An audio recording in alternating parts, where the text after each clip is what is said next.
Hello दोस्तों, वेलिज्म academy YouTube channel में आपका फिर से बहुत बहुत स्वागत है। दोस्तों, आज के इस वीडियो में हम पर्यावरण के मोस्ट इंपॉर्टेंट क्वेश्चंस को सॉल्व करने वाले हैं, जो कि आपके यूपी टेट साथ ही साथ आपके सुपर टेट के लिए मोस्ट इंपॉर्टेंट है। दोस्तों, इस वीडियो में मैंने सारे क्वेश्चन सेलेक्टेड लिए हैं जो कि आपके सिलेबस पर बेस्ड होंगे, साथ ही साथ आपके प्रीवियस ईयर क्वेश्चन पर बेस्ड होंगे। तो वीडियो को ध्यान से देखिएगा और वीडियो के लास्ट में मुझे जरूर बताइएगा कि आज के इस वीडियो में आपके कितने क्वेश्चन सही हुए। तो बिना देरी करते हुए चलिए शुरू करते हैं सबसे पहले क्वेश्चन से। सबसे पहला क्वेश्चन है, निम्नलिखित में से किस नदी को बिहार का शोक कहते हैं? ऑप्शन आपके सामने है Kosi, option B Ganga, option C Som या फिर ऑप्शन डी कावेरी। इसका सही आंसर हो जाएगा ऑप्शन ए कोसी। दोस्तों, बिहार की जो कोसी नदी है इसे बिहार का शोक कहा जाता है। अगर आपसे पूछा जाता है पश्चिम बंगाल का शोक किस नदी को कहा जाता है, तो याद रखिएगा दामोदर नदी को कहा जाता है।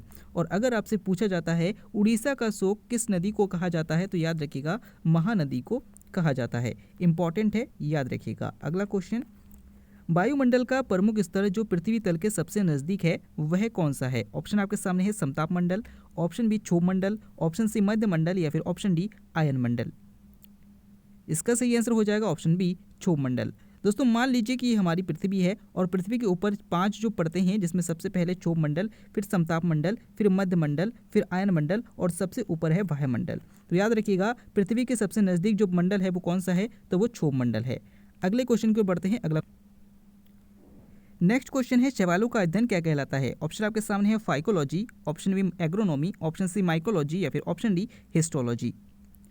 इसका सही आंसर हो जाएगा ऑप्शन ए फाइकोलॉजी। दोस्तों, शैवालों का अध्ययन फाइकोलॉजी कहलाता है, जबकि कवकों का अध्ययन माइकोलॉजी कहलाता है। और अगर आपसे पूछा जाता है ऊतकों का अध्ययन क्या कहलाता है, तो हिस्टोलॉजी यानी कि औतकी कहलाता है। अगला क्वेश्चन, फूल गोभी के किस भाग को खाया जाता है? ऑप्शन आपके सामने है फल, ऑप्शन बी पुष्पक्रम, ऑप्शन सी जड़ या फिर ऑप्शन डी इनमें से कोई नहीं। इसका सही आंसर हो जाएगा ऑप्शन बी पुष्पक्रम।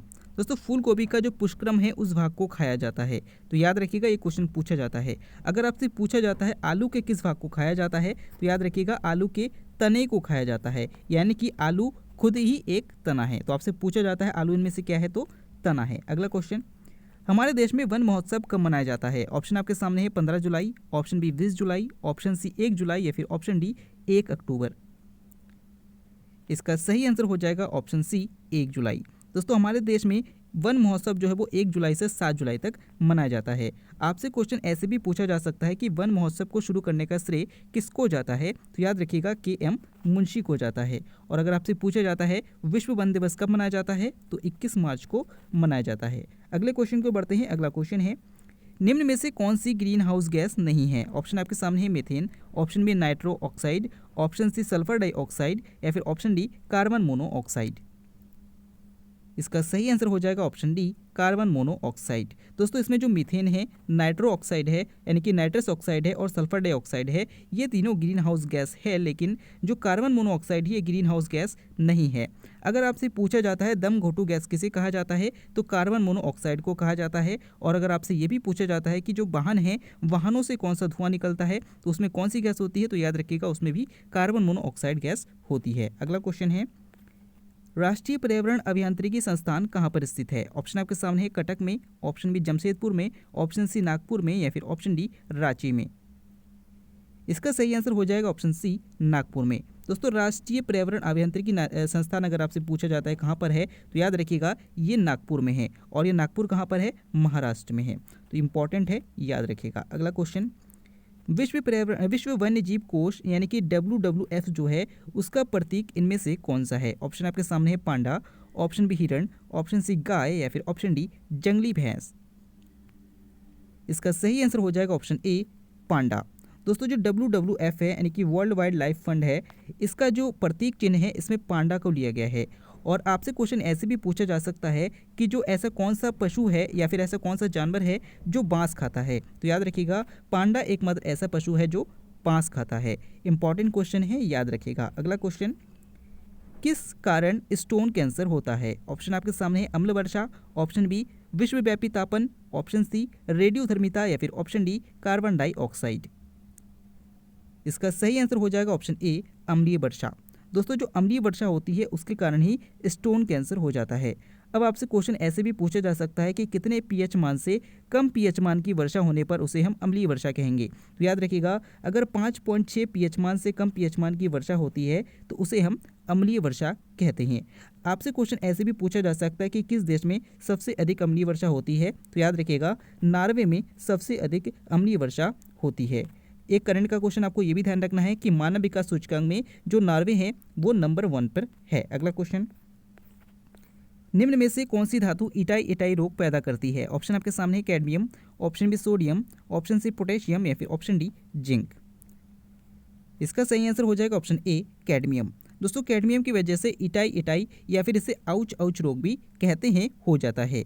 अगर आपसे पूछा जाता है पारे की कमी से कौन सा रोग हो जाता है तो मिनी माता रोग हो जाता है। तो ये दोनों क्वेश्चन इंपॉर्टेंट है, याद रखिएगा। अगला क्वेश्चन, लोकसभा के गठन का प्रावधान किस अनुच्छेद में दिया गया है। ऑप्शन आपके सामने है अनुच्छेद 80, ऑप्शन बी अनुच्छेद 81, ऑप्शन सी अनुच्छेद 79 या फिर ऑप्शन डी अनुच्छेद 82। इसका सही आंसर हो जाएगा ऑप्शन बी अनुच्छेद 81। दोस्तों भारतीय संविधान के अनुच्छेद 79 में संसद के बारे में बताया गया है, अनुच्छेद 80 में राज्यसभा के बारे में बताया गया है और अनुच्छेद 81 में लोकसभा के बारे में दिया गया है। अगला क्वेश्चन, राज्यसभा का सभापति कौन होता है। ऑप्शन आपके सामने है राष्ट्रपति, ऑप्शन बी प्रधानमंत्री, ऑप्शन सी उपराष्ट्रपति या फिर ऑप्शन डी लोकसभा अध्यक्ष। इसका सही आंसर हो जाएगा ऑप्शन सी उपराष्ट्रपति। दोस्तों जो उपराष्ट्रपति है वो राज्यसभा का सभापति होता है। तो आपसे क्वेश्चन ऐसे भी पूछा जा सकता है कि जो राज्यसभा का सभापति है वो अपना त्यागपत्र किसको देता है। तो आपको पता है कि जो राज्यसभा का सभापति होता है वो उपराष्ट्रपति होता है और उपराष्ट्रपति किसको देता है, राष्ट्रपति को देता है। यानी कि इसका आंसर क्या हो जाएगा, राष्ट्रपति हो जाएगा। यहाँ पर आपसे पूछा गया था कि राज्यसभा का सभापति कौन होता है, तो ऑप्शन सी हमारा बिल्कुल सही है, उपराष्ट्रपति होता है। अगला क्वेश्चन, खट्टे फलों में कौन सा अम्ल पाया जाता है। ऑप्शन आपके सामने है लैक्टिक अम्ल, ऑप्शन बी साइट्रिक अम्ल, ऑप्शन सी ऑक्जेलिक अम्ल या फिर ऑप्शन डी एसिटिक अम्ल। इसका सही आंसर हो जाएगा ऑप्शन बी साइट्रिक अम्ल। दोस्तों जो खट्टे फल होते हैं जैसे कि नींबू होता है, इसमें याद रखिएगा इनमें सीट्रिक अम्ल होता है। अगर आपसे पूछा जाता है खट्टे फलों में कौन सा विटामिन पाया जाता है तो याद रखिएगा खट्टे फलों में विटामिन सी पाया जाता है। अगला क्वेश्चन, चाइनीज़ खाने में आमतौर पर प्रयोग किया जाने वाला सिरका जो होता है उनमें वास्तव में क्या होता है। ऑप्शन आपके सामने है ethyl alcohol, option B folic acid, option C acetic acid या फिर ऑप्शन डी नाइट्रिक एसिड। इसका सही आंसर हो जाएगा ऑप्शन सी एसिटिक एसिड। दोस्तों याद रखिएगा कि चाइनीज़ खाने में जो हम सिरका यूज़ करते हैं सिरके में एसिटिक अम्ल पाया जाता है। तो क्वेश्चन आपसे सीधा सीधा ऐसे भी पूछा जा सकता है कि सिरके में कौन सा अम्ल होता है, तो आपका आंसर हो जाएगा एसिटिक अम्ल। अगला क्वेश्चन, नेक्स्ट क्वेश्चन है निम्न में से कौन कीट नहीं है। ऑप्शन आपके सामने है तितली, ऑप्शन बी तिलचट्टा, ऑप्शन सी मच्छर या फिर ऑप्शन डी मकड़ी। इसका सही आंसर हो जाएगा ऑप्शन डी मकड़ी। दोस्तों ये क्वेश्चन बार बार पूछा जाता है इसलिए मैंने इस क्वेश्चन को लिया है। याद रखिएगा कि इनमें जो मकड़ी है वो कीट नहीं है। तो एक क्वेश्चन जब भी आपसे पूछा जाएगा उसमें मकड़ी का ऑप्शन दिया जाएगा, आप मकड़ी पर टिक करेंगे। अगला क्वेश्चन, दूध का दही में जमने का क्या कारण है। ऑप्शन आपके सामने है माइक्रोबैक्टीरियम, ऑप्शन बी खमीर यानी कि ईस्ट, ऑप्शन सी लैक्टोबैसिलस या फिर ऑप्शन डी स्टेफिलोकोकस। इसका सही आंसर हो जाएगा ऑप्शन सी लैक्टोबैसिलस। दोस्तों जो दूध होता है दूध के जमने का जो कारण है वो लैक्टोबैसिलस होता है। अगर आपसे पूछा जाता है दूध का पीला रंग किसके कारण होता है तो याद रखिएगा कैरोटीन के कारण होता है। और अगर आपसे पूछा जाता है दूध का सफ़ेद रंग यानी कि धवल रोग किसके कारण होता है तो जो दूध है दूध का जो धवल रंग है वो याद रखिएगा वो कैसीन के कारण होता है।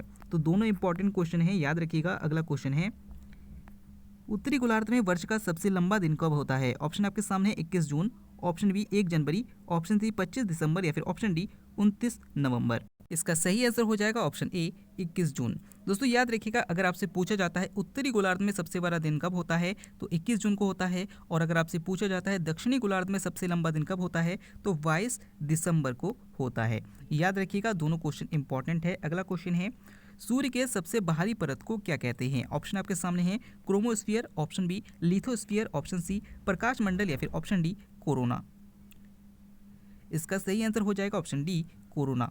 दोस्तों याद रखिएगा कि जो सूर्य है सूर्य के सबसे बाहरी परत को कोरोना या फिर किरीट कहा जाता है और सूर्य का जो आंतरिक भाग है उसको हम फोटोस्फीयर कहते हैं। अगला क्वेश्चन, दोआब क्या होता है। ऑप्शन आपके सामने है 2 झीलों के बीच की भूमि, ऑप्शन बी 2 पर्वतों के बीच की भूमि, ऑप्शन सी 2 नदियों के बीच की भूमि या फिर ऑप्शन डी 2 सागरों के बीच की भूमि। इसका सही आंसर हो जाएगा ऑप्शन सी, दो नदियों के बीच की भूमि। दोस्तों याद रखिएगा कि दो नदियों के बीच की भूमि को दोआब कहा जाता है। जैसे मान लीजिए कि ये एक नदी है और ये एक नदी है, इनके बीच का जो ये पूरा क्षेत्र है, इस पूरे क्षेत्र को हम कहेंगे दोआब। अगला क्वेश्चन, नेक्स्ट क्वेश्चन है, निम्नलिखित में से सर्वप्रथम किसने कोशिका की खोज की थी? ऑप्शन आपके सामने है Robert Brown, option B Robert Hooke, option C Leeuwenhoek या फिर ऑप्शन डी रुडोल्फ विर्चा। दोस्तों इस क्वेश्चन को मैंने आपको पिछले वाले वीडियो में कराया था, तो अगर आपको इसका आंसर पता होगा तो आप कमेंट करके जरूर बताइएगा। अगर आप टेलीग्राम ग्रुप पर जुड़ना चाहते हैं तो डिस्क्रिप्शन में लिंक दिया गया है, वहाँ से आप जुड़ सकते हैं। आई होप आपको वीडियो जरूर अच्छा लगा होगा। हम फिर से लौटेंगे एक नया इंटरेस्टिंग वीडियो लेकर, तब तक के लिए देखते रहिए, सीखते रहिए।